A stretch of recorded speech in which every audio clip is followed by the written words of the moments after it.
Good evening, everybody! Welcome to round 5 of our 1980 DRM Division II series, coming to you from the Norisring in Germany.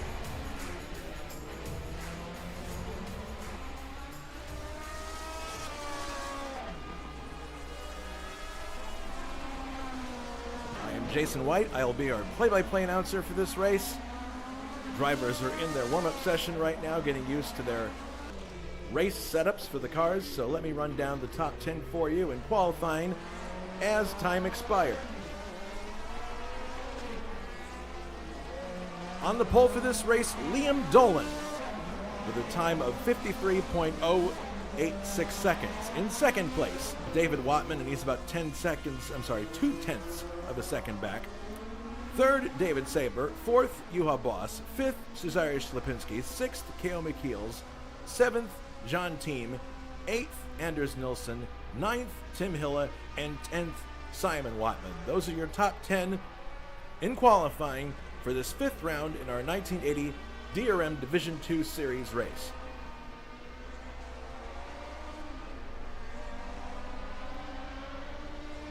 So we move from the 7-kilometer road circuit at the Spa-Francorchamps venue to a 2.3 kilometer temporary circuit called the Norisring. This is a street circuit.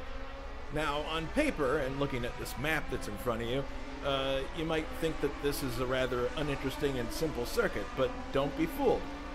This is going to be a challenging 50 laps for our drivers tonight. Hauling these Group 5 beasts to a stop twice a lap for 2 hairpins, that's going to require some advanced braking techniques, some modulation here and there. And if you want to scythe very quickly through that right and left section there, that requires a well-balanced car, and you have to be willing to run very, very close to the Armco if you want to get through there quickly.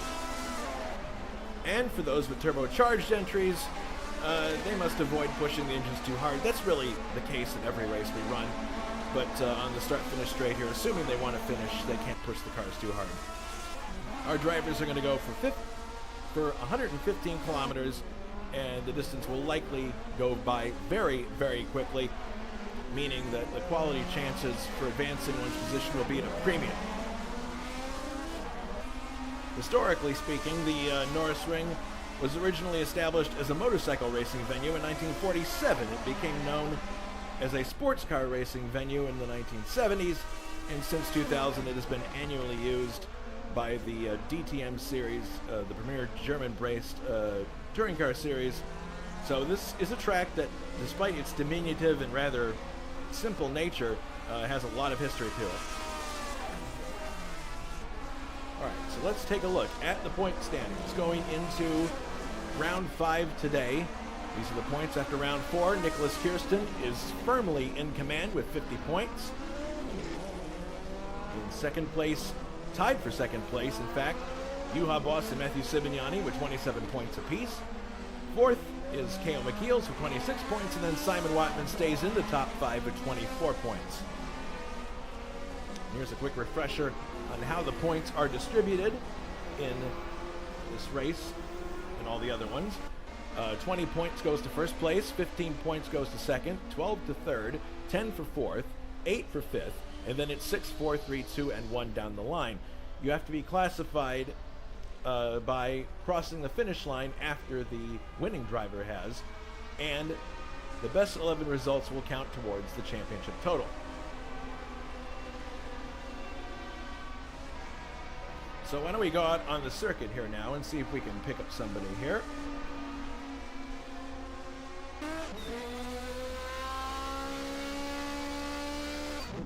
I believe this is John Team, yes. All right, so John Team is exiting the last turn here, and he's going on to the main straight.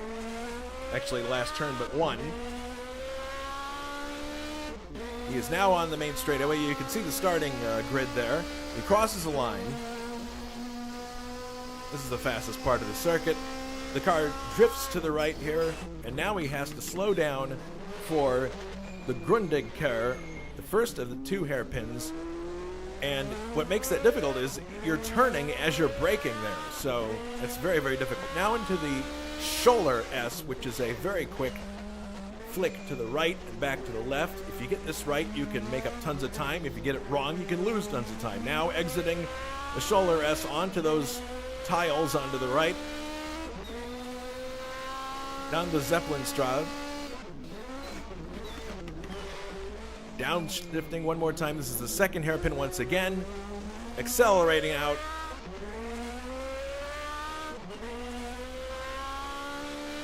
And that is one lap of the Norisring. The one thing that this place does have going for it, it has pretty wide surface area to cover. So, I mean, you do have these really tight hairpins at the ends here, but there's a lot of runoff room, so that should hopefully help people avoid first lap accidents. We'll see what happens. But there you can see the buildings in the background. This is definitely a street circuit in a city, Nuremberg, and but despite the fact that it's a makeshift facility, it has lots of history, as I mentioned before.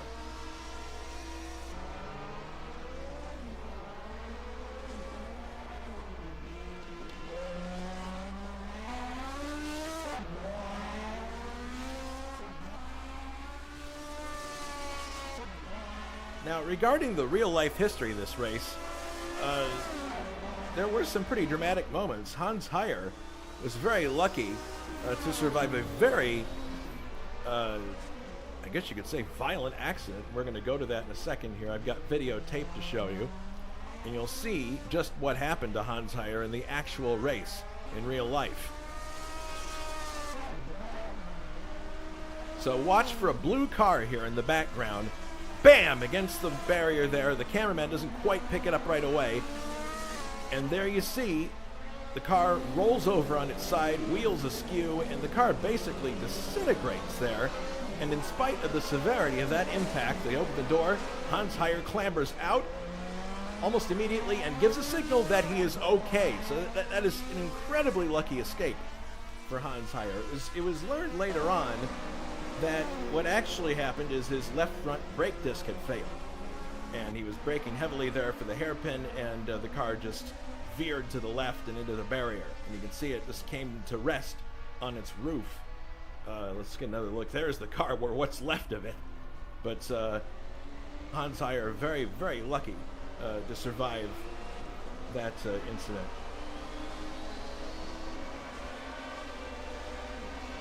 After 25 laps in the actual race, the rain began to fall. Obviously, that's not going to be the situation here, but in real life, the rain began to fall after 25 laps, and eventually the track surface was flooded.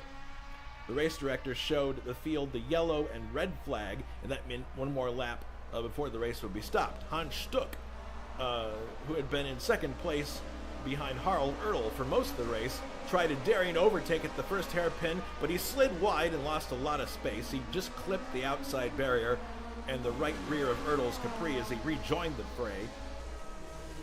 And at the second hairpin, he tried again, but ended up skimming the barriers and sliding past Ertl on the inside. And then Stuck subsequently spun, collecting Ertl, and the two cars actually were blocking the track for a time being, and the rest of the field had to wait until the stranded cars could get going. And slowly they got to the finish line, with Ertl finishing just ahead of Stuck. The race was not restarted since they had covered 35 laps, and that was enough for points. So there was no issue there. Thankfully, we will not have to deal with that running our race here. We don't have the software capability to run with rain, but in any case, I'm glad that we don't have to deal with it. Also, let me take a look real quick here and see where we are at the time. We got 2 minutes, 54 seconds. Okay. So we got a little bit of time left. I also want to remind you that it is just about that time again. The ISO server renewal is coming up in December. As most of you know, we are a not-for-profit sim racing league, and we rely entirely on donations to keep the server running each year. So if you enjoy racing at ISO, if you enjoy watching our broadcasts, if you enjoy our driver interviews that we have from time to time, please consider donating to help us renew our server for 2026. And it's easy to do. All you have to do is go to our main website, internationalsimracing.org, and you can click on the donate tab there that's circled in red, and you can donate to help us renew our server. Give a little, give a lot, whatever you feel about it. Whatever you're able to do, whatever you're able to give, we're very, very grateful, and every little bit does indeed help, as the cliche saying goes. We thank you very much for your continued support of ISO, and we look forward to a great 2026 season with your help. So thank you very much for that. Coming up at ISO, we go IndyCar racing next week, and that's November 2nd. This is the Bosch Sparkplug Grand Prix, the second to last race, the penultimate race in the CART PPG IndyCar World Series. We've already determined who the champion is. It's Grant Riddall. So this race and the next one will be just for bragging rights. It's the last oval race of the year, which, for some of us is, oh, thank goodness, no more ovals, and others of us are like, oh man, no more ovals. Anyway, the green flag for that one will be at 2000 CET. I'm happy to say that that is the day in North America that daylight savings time ends, and that means we'll be back on the beam 6 hours apart from the server in Paris. So we'll be back to our regular schedule and our regular time differential from Central European time. And then the next race in this series will be on November 16th. This one will be at the Salzburg Ring, which is a great circuit. Looks like a kind of a strung out rubber band, but it's really interesting in DTM cars, and I'm sure it's going to be interesting in these cars as well. That's going to be Sunday, November 16th. Race starts at 2000 CET. That'll be round 6 of 13 in this series. Trivia question for you to ponder before we go to the race session. Who holds the Group 5 race lap record for the 2.3 kilometer Norisring circuit, the one that we're looking at right now, which is from 1972 to present? Is it A, Klaus Ludwig? Is it B, Rolf Stommelen? Or is it C, Hans Heyer? We'll have the answer later on in the broadcast. All right, so this broadcast is getting off to a pretty smooth start, and look at that. I believe we have zeros on the clock, do we? Yes, we do. Wow, I couldn't have timed that better. We're going to the racing session, round 5 at the Norisring, in just a few minutes. It takes a little bit to switch over to the next server, but this is should be an interesting race. 50 laps around here. People are really going to have to be careful under braking, and hopefully we won't have any damage for the first lap. I really hope that's not the case, but there's going to be some close quarters battle, no question about it. And we may see some people advancing their position by a little bit of elbows out type racing. Don't be surprised if you see that. So we'll see what goes on here as we are now going to the race session. And we'll go through the grid as drivers take to front straight, then we'll go on our parade lap.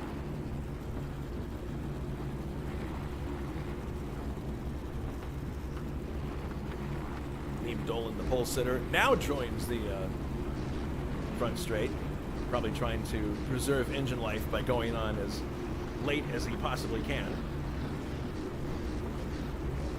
As soon as we get going on the parade lap, we'll walk you through the grid. We talked about the top 10 prior.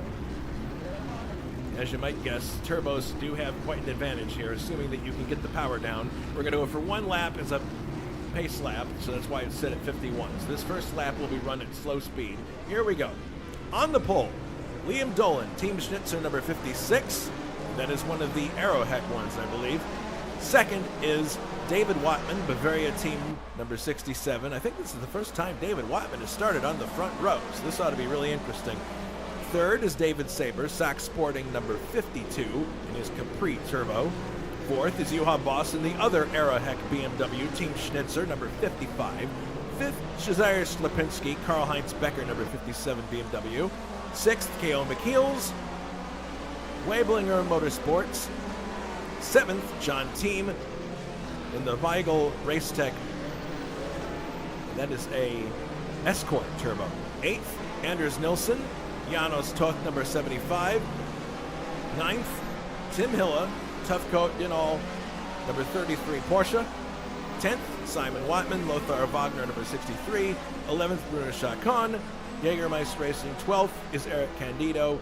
13th, Richard Wilkes. I have to speed up here a bit. 14th, Jonathan Asselblin. 15th, Matthew Sibignani. And 16th, Ray Radal. So a lot of, and Nicholas Kirsten starting last. So we have a lot of drivers here starting at the back as we come around, and it looks like we're going to get a green light here to go racing. Let's see.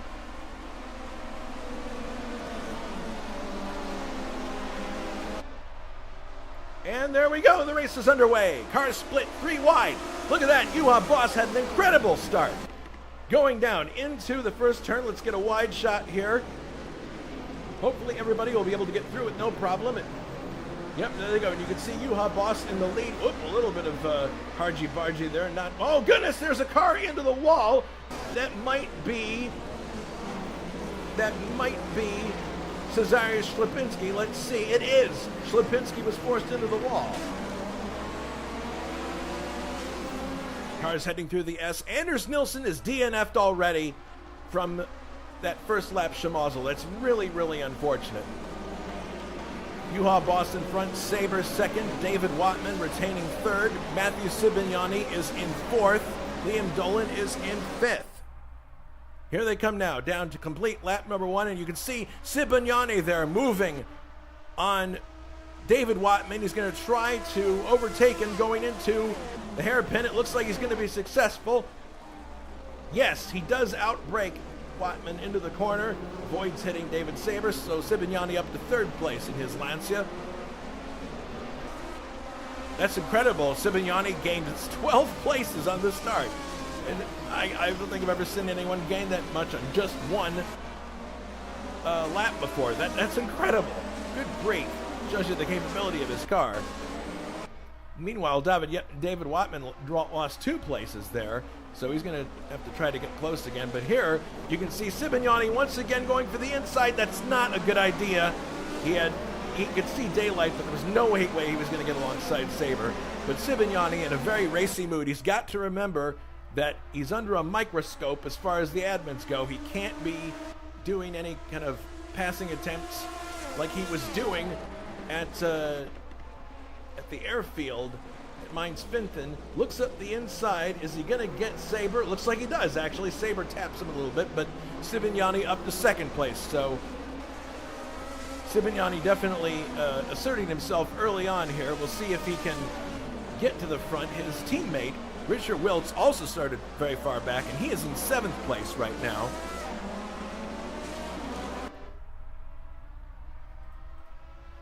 Heading down towards the second hairpin once again.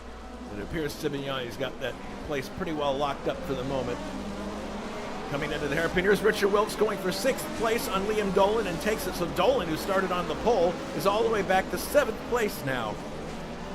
Long race, but in terms of lap count, but he's not going to have a lot of time in real time to get back to where he was, so I'm sure he's really anxious to get there. But Wilkes up 7 places, similarly to not nearly as many as his teammate, but certainly has risen to the occasion at the start here. I think Wilkes was just late to qualifying, and so was Sibignani.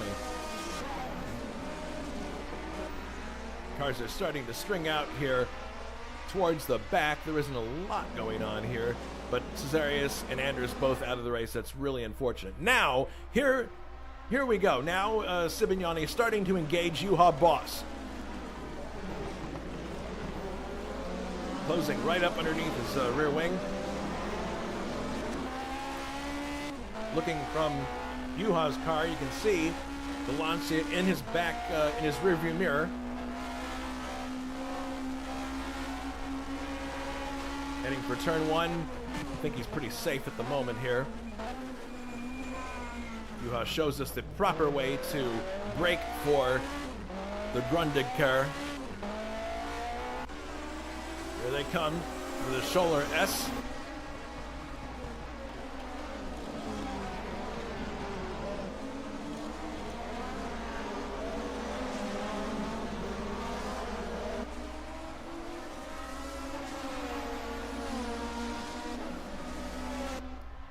It looks like Juha's doing a good job of holding his own here. As we go back and look, there is Richard Wilkes going for 5th place.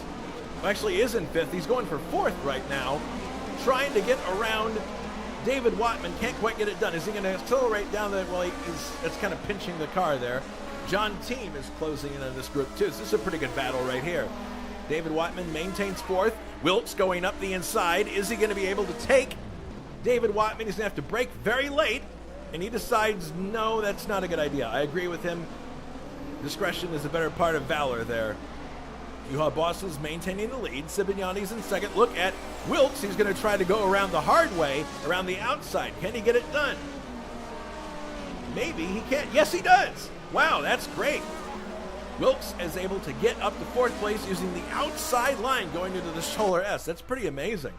That is some great skill there shown by Richard Wilkes in his Fruit of the Loom Lancia Beta Monte Carlo. Heading into, oh, look at this. Here's a battle for the lead. Sibignani takes the lead, going ahead of David Saber as they exit the 2nd hairpin. Is Juha going to yes, he is. He's coming back. Juha retakes the lead. And look at Saber. Saber looks like he's going to take 2nd place. He brakes a little bit early compared to Sibignani. Sibignani is going to retain 2nd, but we have a great battle for the lead going on here between, and Sibignani has some trouble getting the power down there. David Saber might be able to take advantage. David goes to the inside, cuts in, and just manages to get there, but of course Sibignani's on the right part of the track for the next corner. No, David Saber moves up to 2nd place. Fantastic racing at the front here. See, even though this is a very, very simple circuit, in a street circuit, it produces very good racing, very good opportunities. As look at Sibignani does a dive down the inside, but did not have the room to get by. That was a rather foolhardy attempt, I have to say. No offense to Matthew, but those are the kind of moves that we don't want to see on a track like this. Similar to what happened with him at Mainz Finten. Saber runs a little bit wide here. Sibignani brakes very late. Top 3 there in your picture. And there's Wilkes closing in 4th place. So, and here comes David Saber up the inside. Is he going to get the lead? Yes, he is. Saber goes into the lead. Juha trying to counterattack here on the outside, but he's got to really watch now because he's got Sibignani in 3rd here. Sibignani back to 3rd, and Saber into the lead with his Capri. Saber, and there's Juha up the inside. Is he going to get purchased? Looks like he is, yes, but not quite enough. Saber retains the lead on the outside, sweeping through.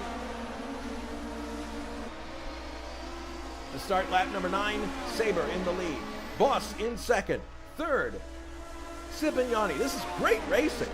Bos looking up the inside. Is he going to be able to take 1st place? He cuts through. No, I don't. Well, wait a minute. He does for a brief moment, but Saber has the better purchase on the outside. Everybody fighting tooth and nail here. This is really great stuff. Hopefully it won't end in an accident because these people are driving at the absolute limit, but what it has done is it's allowed Wilkes to close in on this group. Saber, Bos, Sibignani, Wilkes, Watman, David. And then you can see John Team in the background there. So lots of really great drivers here at the very front. Let's look at them coming through here. Saber in the lead, Bos, Sibignani, Richard Wilkes, David Watman, John Team, Nicholas Kirsten, Ray Riddall, Liam Dolan. Johnny Aces is getting up here. He's in 10th place. McKeel's 11th. Heading down the straight, Saber is pulling out a very nice lead now. Hopefully he's not taxing that engine too much as they head through the hairpin here. Things are settling down a little bit now. Maybe the tires got a little bit hot, but only 2 cars out of the race so far, and that happened on the first lap. We saw it from the chopper shot. Or actually, it's probably a crane shot from a building. Here they come. Saber, Bos, Sibignani, Wilkes. Coming down to the 2nd hairpin. Braking.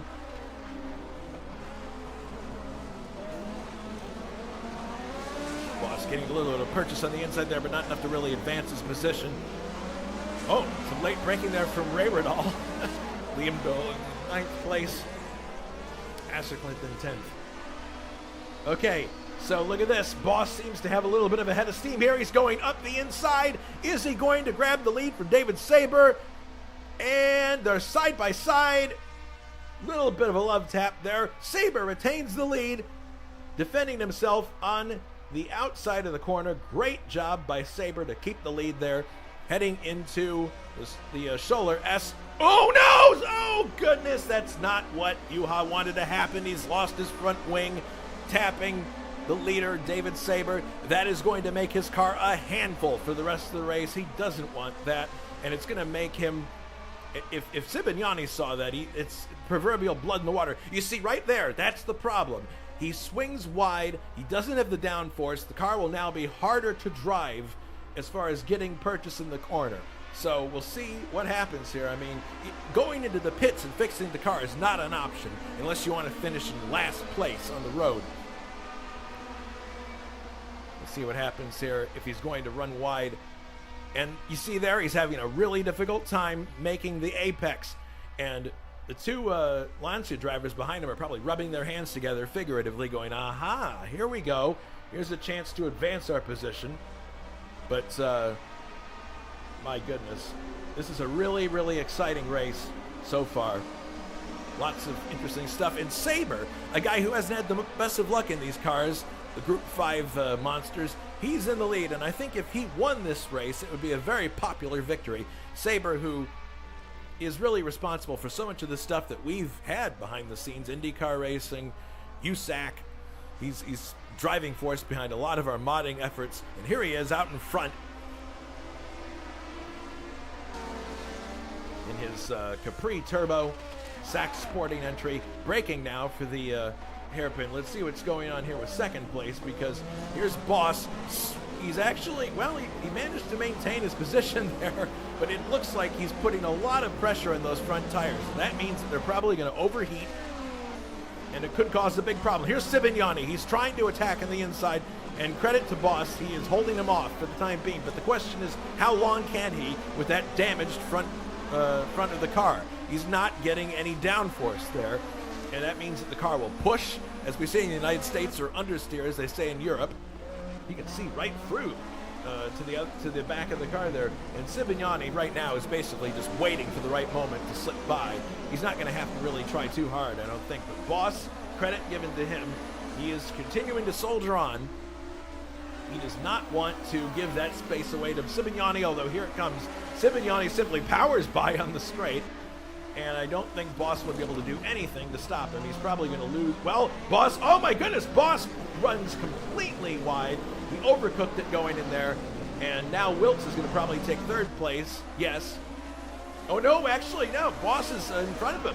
Bos was able to out-accelerate him, but and maintain third. But Sibignani is now in second. We'll probably start to reel in David Saber now that he's free and clear of Juha, who is probably holding him up with his poorly handled car. Wilkes now coming towards us. Everybody downshifting. Let's take a look further back in the field to see what's going on. Oh, look at this. Whole gaggle of cars right here. David Watman, Nicholas Kirsten, John Team, who has just set an incredibly fast 21.9 second lap at Nazareth, getting ready for next week's IndyCar race. He's matched the speed of the car that he is driving and the driver that he is whose car is driving, Michael Andretti. We'll see what happens if he's able to dupe the feat of winning that race in 1 week. Those, of course, will be shown delayed as a highlights package for you. So we give you the best of what the race has to offer and we don't miss anything. Kirsten, David Watman. David Watman doing a really good job holding these three off. There's Dolan, who started on the pole, is all the way back in 9th place. All right, so actually Sibignani went back to 4th there. I'm not sure what happened there, but he must have made some kind of mistake. In any case, now he's trying to get by Wilkes, his teammate. So Bos back into 2nd, despite the fact that his car is lame at this point. Heading down into the first turn.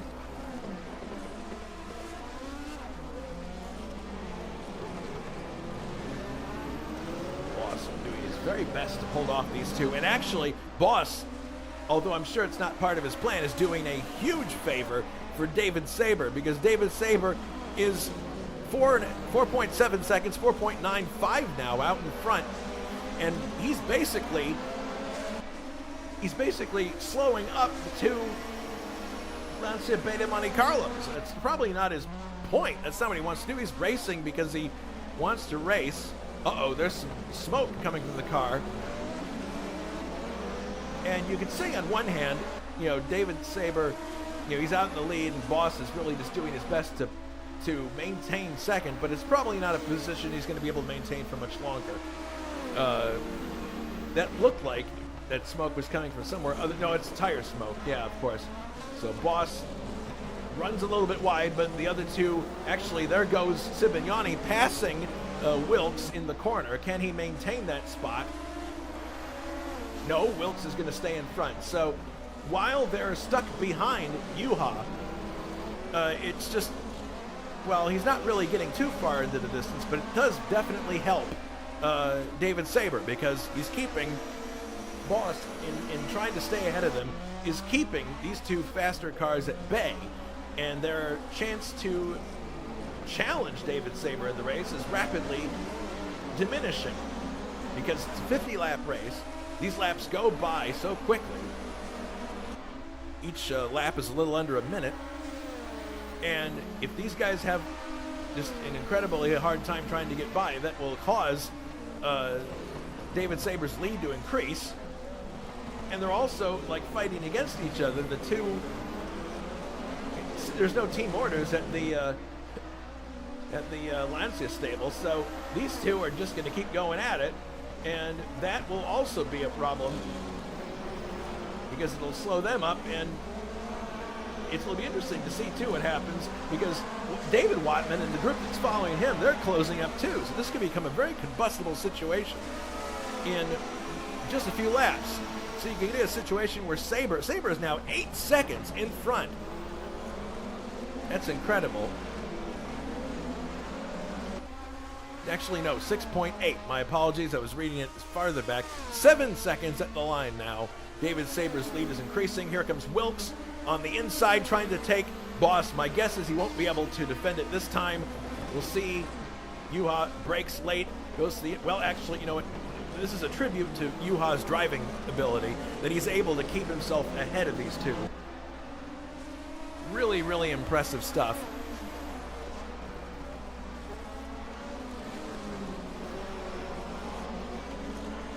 And it's amazing to me that he's able to hold off Wilkes and Cibignani as much as he is. Pretty impressive. Coming down now to the second hairpin one more time. Here's Cibignani going up the inside. That was not the best place to try that. Accelerating once again. Oh, and Juha did not have a good exit there. Very slow. So Wilkes is now probably going to be able to power by without much trouble. That Aeroheck BMW is reputed to be very slippery in the air, but not when it's missing its front splitter, I would wager. Wilkes runs a bit wide, but he's able to keep second place, and now Juha has got to worry about falling into the clutches of Cibignani.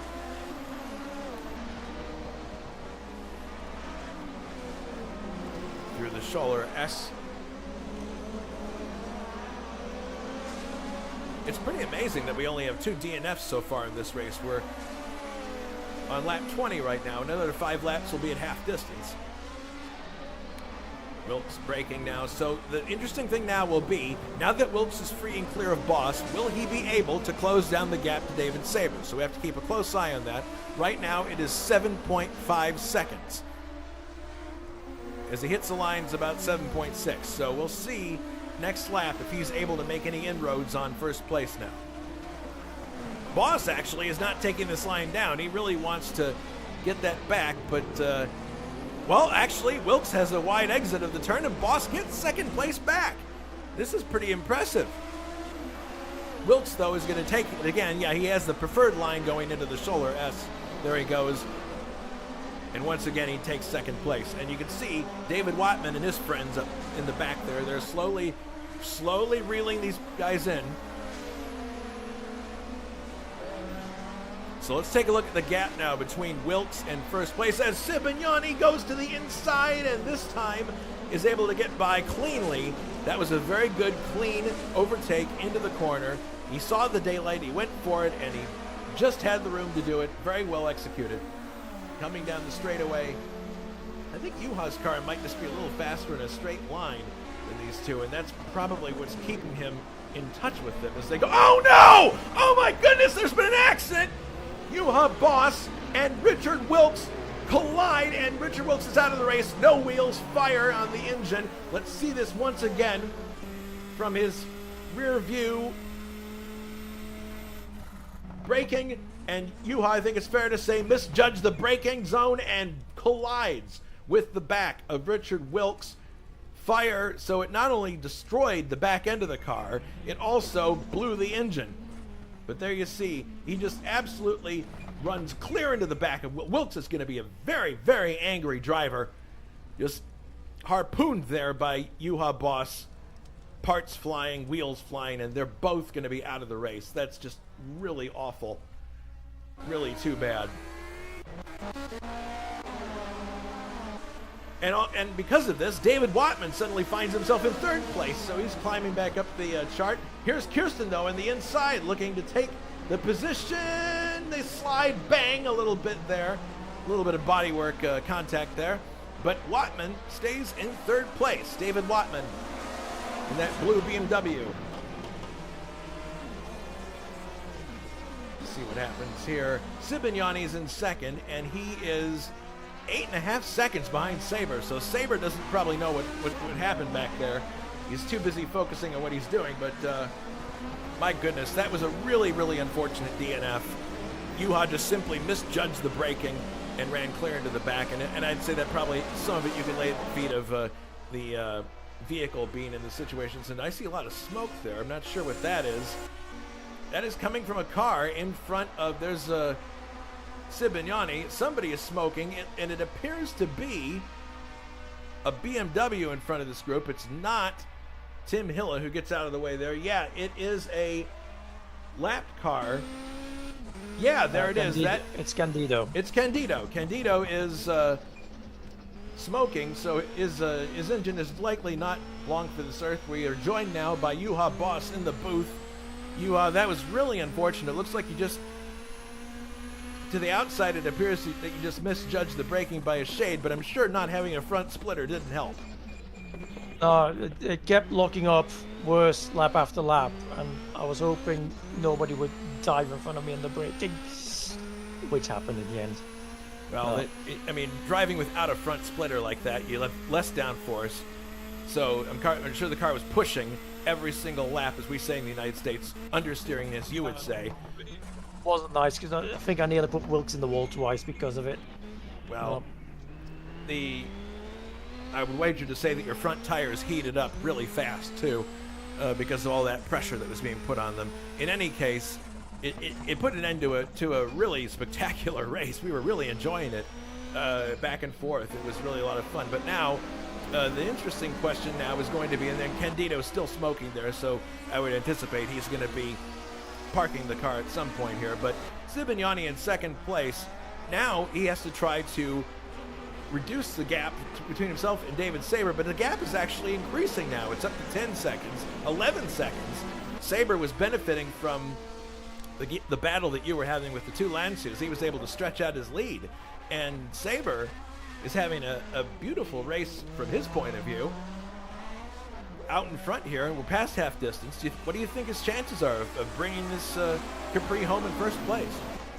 Well, he can drop a few seconds because he's got margin, so I think I've got pretty good hope for it. I could well see Capri win here.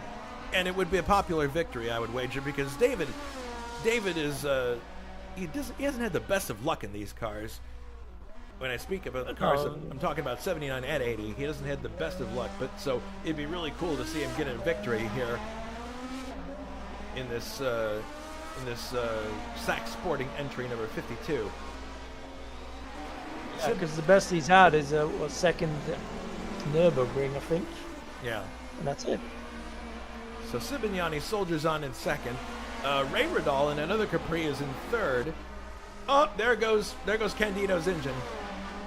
2 people at the same time, I think. Oh my goodness. Oh no, sorry, that was Chacon letting someone through.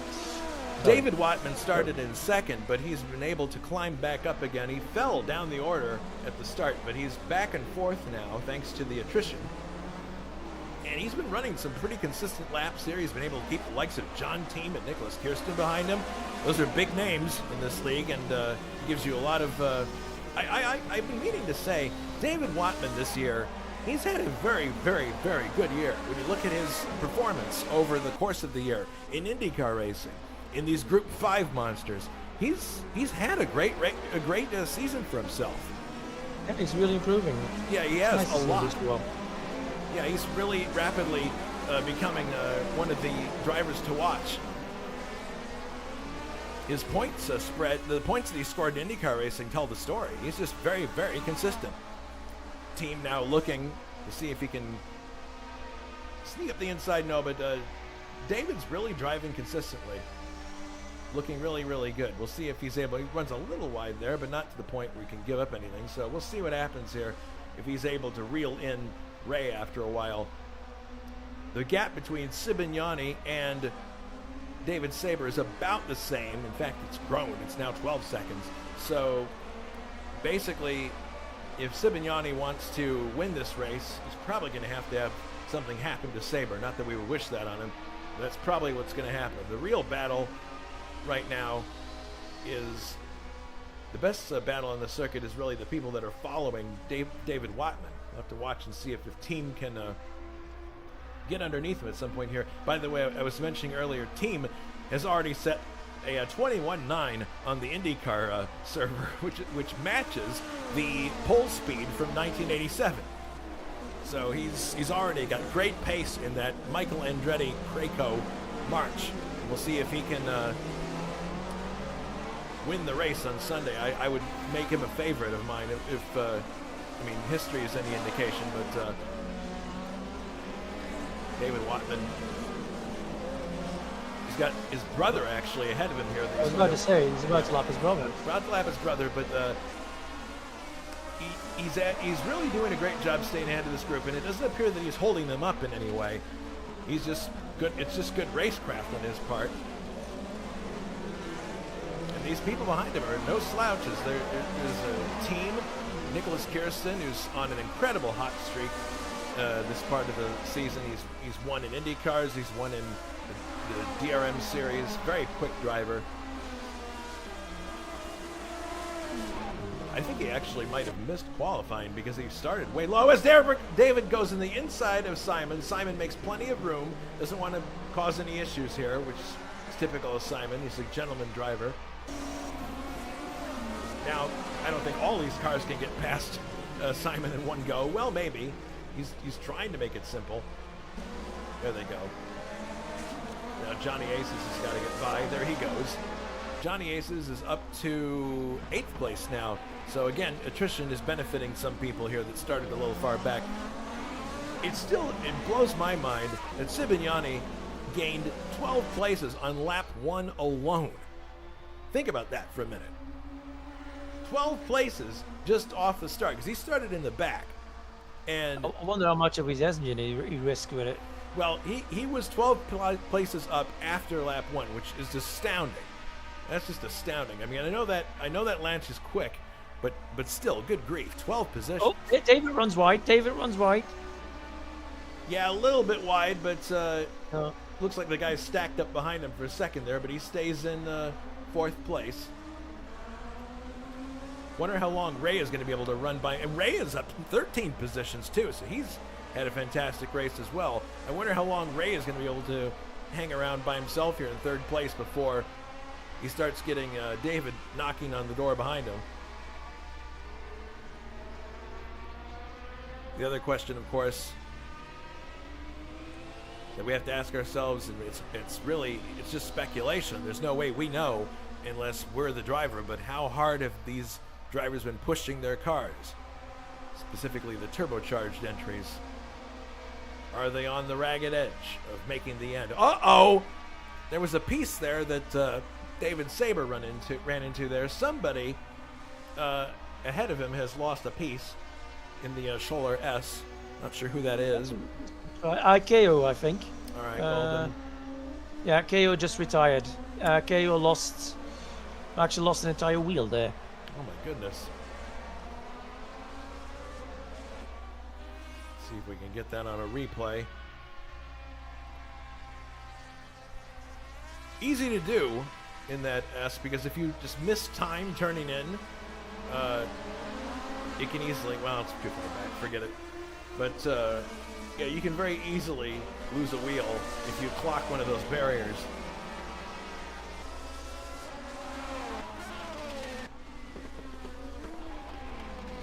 Raywardall starting to close in on the back of Sibignani, so we might see a battle for second place here before the race is over.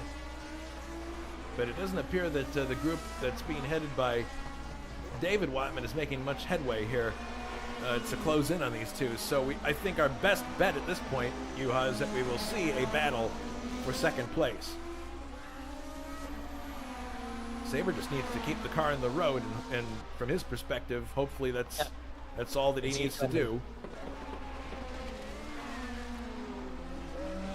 Yeah, Sibignani is there's no way that he can catch him at this point unless something happens to him, because it's now 14 seconds the gap. So Saber can pretty much take the car off the boil and try to make it to the finish and take the win.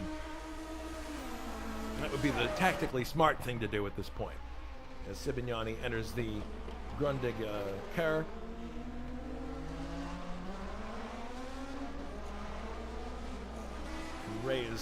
If Ray can put some pressure on Sibignani here, maybe just enough to force him into making a mistake, and he can slip by, then it'll be a Capri 1-2. Different teams, obviously, but the same make.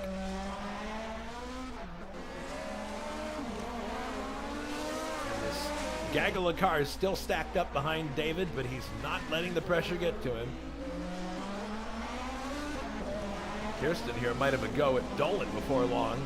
Looking up the inside here, and that's not going to... Well, he got a little bit of a fender alongside, but not enough to get by. So people back here behind this... behind David Watman are starting to get a little impatient, I think.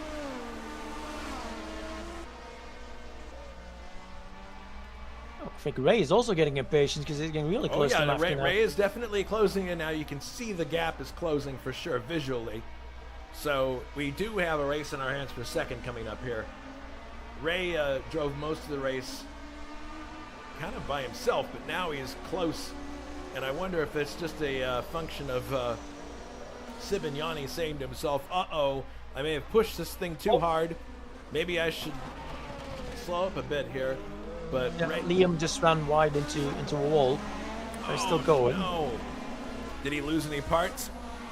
No, we had a bit of a wiggle. It's still going, but of course I don't know if it's damaged to suspension or anything else. And Ray, I'd say Ray's going for Matthew, but around the outside, but not really.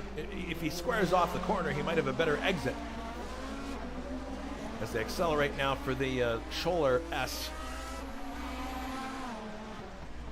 No, not this time. Ray is right there with him, but I think Ray at this point looking for any chance he can. I mean, really, all it will take is for Sibignani to spin his wheels coming out of one of these corners, and it'll be enough for Ray to slip by. That's a lie. Look at that now. Oh, on Again. the outside. But no. And now cut back. Well, he can cut back. Look. Look at that, the cut back, yep. Accelerating out of the corner. Can he out-accelerate Sibignani? It looks like he can. He's slipping up the inside. So it's a drag race now. Ray Riddall is in second place. Ray has accelerated past Matthew Sibignani. Now is Sibignani going to counterattack at the hairpin here? Not enough. No, he just didn't have the room there. But this is not over yet. Ray is... Kirsten's going for Dolan, and he's got him. And then he comes back. Yeah, Dolan comes right back. We've noticed that a lot in this race, that people go for the overtake, and they don't even have to overcook it. If the car being overtaken places itself correctly, his team locks up, and Dolan looking to pass him now. So, you know, if you're in that corner and you get overtaken, you do have the possibility of taking the position back just with superior purchase coming off the corner. As everybody hauls themselves to a stop with the second hairpin here. And Rayredal definitely is now starting to put some distance between himself and Sibignani. It's a small gap, but there it is, nonetheless. Sibignani looks at the inside. Nope, not going. Oh, Ray runs wide. Oh, my goodness. He's got him. He's got him. But he's come back. He's coming back. Ray's coming back on the outside. Very exciting. Into the shoulder S. Can he get purchase on the inside? He'll be in the right place for the next corner. No. Sibignani covers him going into the left-hander. Great racing here.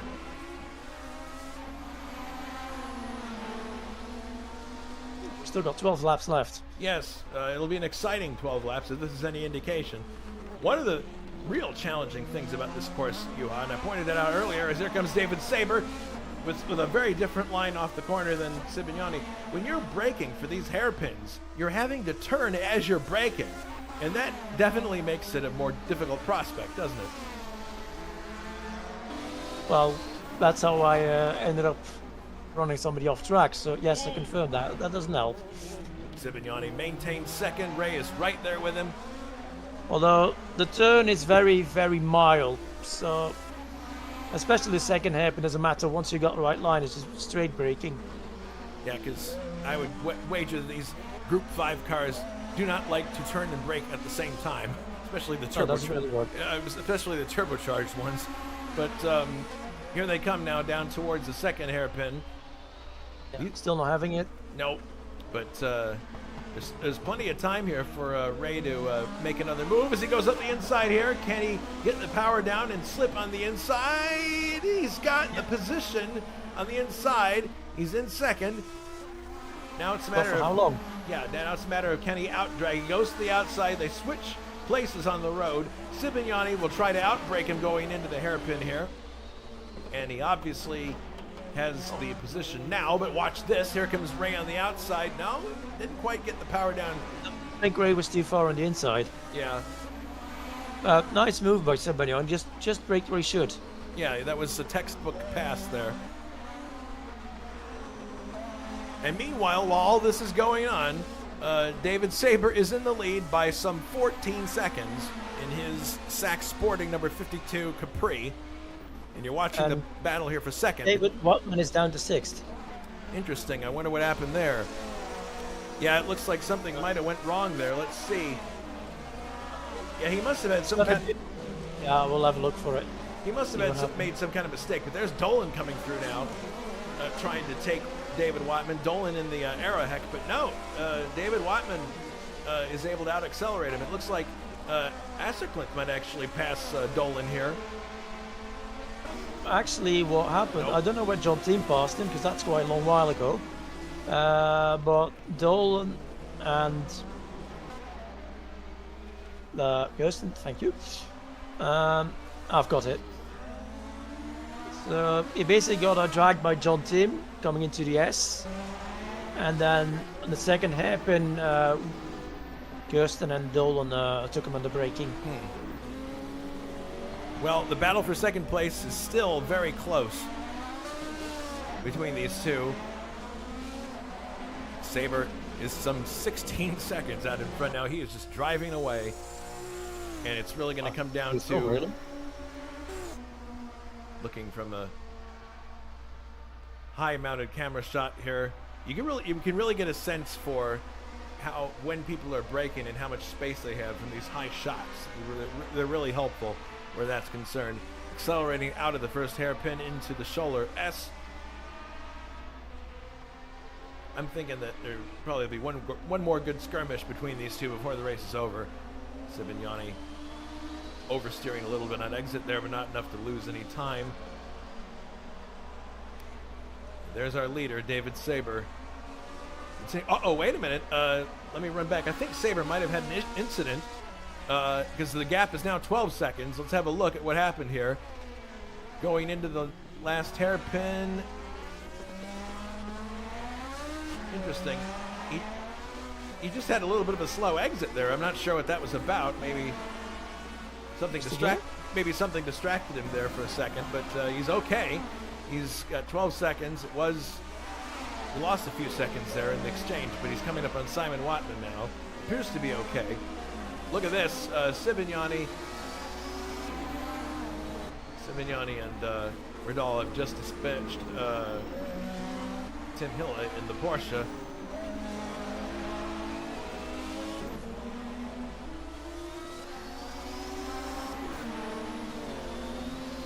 Down to the second hairpin now.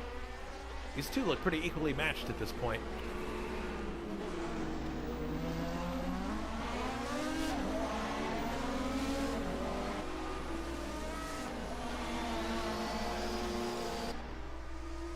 Down the long straight one more time.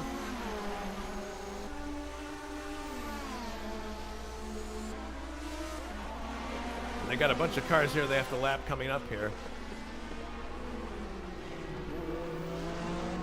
Actually, the gap is coming down a little bit. Not significantly, but it is decreasing down to 10.5 seconds between Sibignani and our leader, David Saber. Maybe David's just driving a little bit within himself now.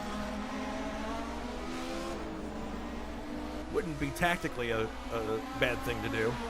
Let's look at Ridal, real close now. Can he's going to try up the inside? No. No, that doesn't work. No. Nope. I think it would have better gone to the outside and try to cut back. Yeah, that seems to be the secret sauce around here for getting by people is the cutback. Yeah. Meanwhile, Kirsten's getting close to John Tim. KO on the YouTube chat complaining that these cars are made of tin foil. Well, at any rate. Well, I wish mine were a bit more solid, but there we are.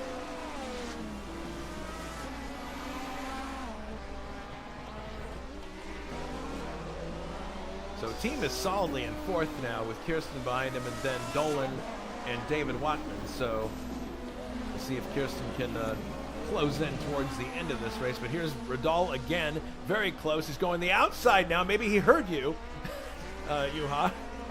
Outside, and now for the cutback. Maybe he can do it. Let's see. Here it is. Both cars. I think by now Sibignani's got the boost fully turned on. Well, I mean, that's great for one lap, but I don't know. How long? How long can he do that without causing damage to that Lancia motor? As they head now to the Grundig car. Left-hander. Yeah, this is really great. They're both just driving on the limit. All it's going to take is for one of them to make a mistake, and that'll probably decide this battle, as they're coming up now on Bruno Chacon in his Jägermeister entry, and he's in 10th place. He holds the last place that pays points. I figured the Norisring would give us a pretty good show with these cars, similar to what we had with the Mainz-Finten race. As here comes Ridal again, squaring off. Much the better. corner. Yeah, no, not good enough. Well, it'll help him get by Chacon. There they go. They both slip by with no problem. Oh, Dolan's getting really close to John Tim. 4 laps to go now. 4 laps. Jonathan Asselklint made it by David Watman. There he goes. Oh no, David's out accelerating him. David's going to maintain 7th. Well, David's got a turbo and Jonathan doesn't. Yep, there you go. Yeah, it really is a kind of a situation of the haves and the have-nots with the turbos here. Although I know Jonathan had said before that after he switched from a turbocharged car to a normally aspirated car in the 79 DRM series, he said that was much better for him. He was much more comfortable with that kind of car. And turbocharged cars, some people drive them and like them a lot. Others may find them frustrating. Remember the classic line of René Arnoux that was relayed by Murray Walker in F1, where it was last year Arnoux was driving. I think he was in a normally aspirated Ligier, and he said the reason that he wasn't doing well was because he wasn't in a turbo car, and the normally aspirated cars were a very different kettle of fish to drive. And James Hunt's response was... bullshit. Yes. And of course, Murray goes, so there goes Arnu. There goes. He's immediately changing the subject or trying to. I think the full reply was, well, I think all I can say is that's bullshit. Yeah. James Hunt, one of the greatest color commentators to ever grace the booth, and a great driver, of course.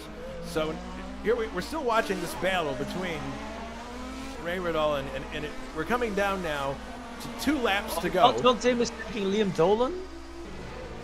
There he goes. John Team up the inside, takes Dolan. Can Dolan accelerate back by on the inside? No. Team takes the background. Jonathan takes David Watman for about 10 seconds. There he goes. Yeah, and I think Assercliff is missing a front wing as well. So that makes that pass even more amazing. Oh, yeah. Well, no, you can pass out a front wing. The problem is keeping the finger right. Watman going around the outside now, trying to take the position back. Is he going to get it done? Ooh, look at this. Close driving, but no, it looks like, my goodness. No, he maintains it there, Assercliff does, but Watman trying to maintain. But we got to go back to the front here because here we are now. Going on to the final lap of this race is David Saber. He's driven a beautiful race. Really, once he got out in front, he basically drove away. I think he was aided a great deal by the battles that were going on behind him. Oh, Liam Dolan lost the front splitter. What's just to happen? Oh, Sibignani smokes him, and Ray Riddle runs wide too. So I don't know. That might ice that battle right there. And there's quite a bit of distance between the two of them now. Kirsten's in 4th. Team having a really hard time hauling this car to a stop. As look at David Watman almost collides with you. Oh my goodness, there is Dolan running wide. Lots of drama here going into the final. And there goes David Watman by Jonathan. Oh, or not? My goodness. Anyway, yeah, he takes him. Anyway, here comes our winner. He crosses the line. David Saber wins. Round number 5 at the Norris Ring. Coming around now to take the flag. It's going to be close to the finish. It's Sibignani. Matthew takes it. Matthew takes it. Ray Riddle's in 3rd. Kirsten is going to be unchallenged for 4th. Let's see what happens to the rest of this group. Watman and Jonathan is trying desperately. Oh, no, they run into the barrier. No. Oh, they broke it. Oh, my goodness. There's a multiple car accident. They finished here. We have to take a look at the replay there.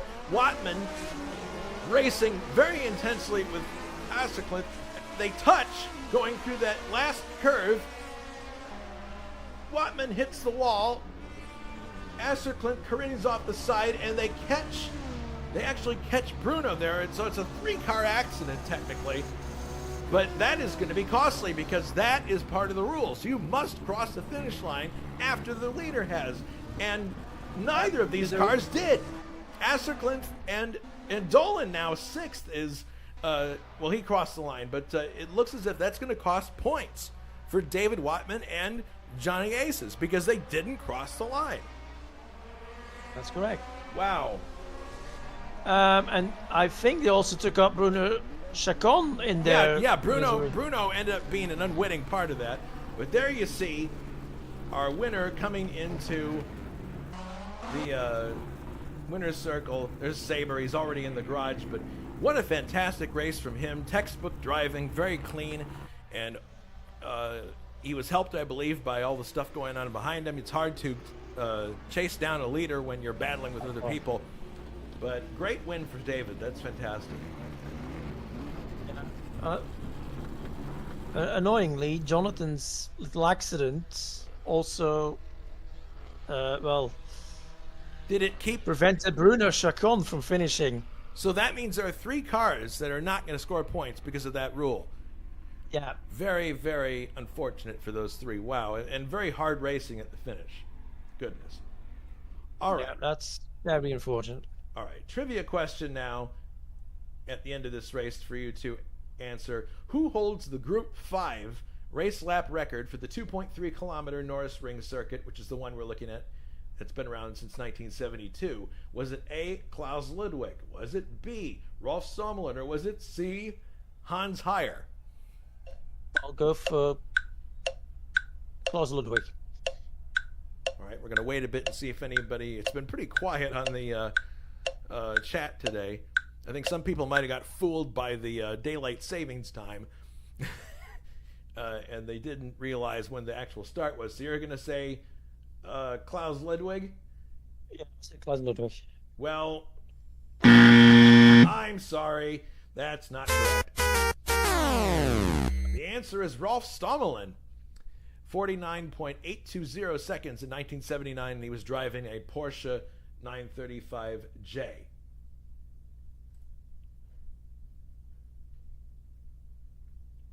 So that was round 5 of our DRM Division 2 series. Very exciting race.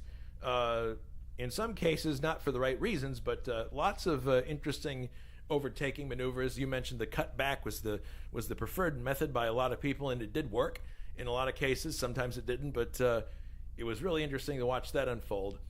The next race that we have for this series is going to be at the Salzburg Ring. What do you think we can expect there, Juha?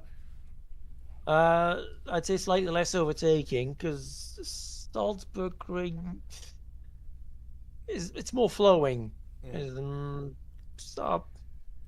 Well, this is obviously an overtaking fest with 3 corners and 3 of them quite sharp, and that's not going to happen at the Salzburg Ring. But I think we should still see an interesting race, because you can use your boost on the straights. It's going to be a question of who wants to.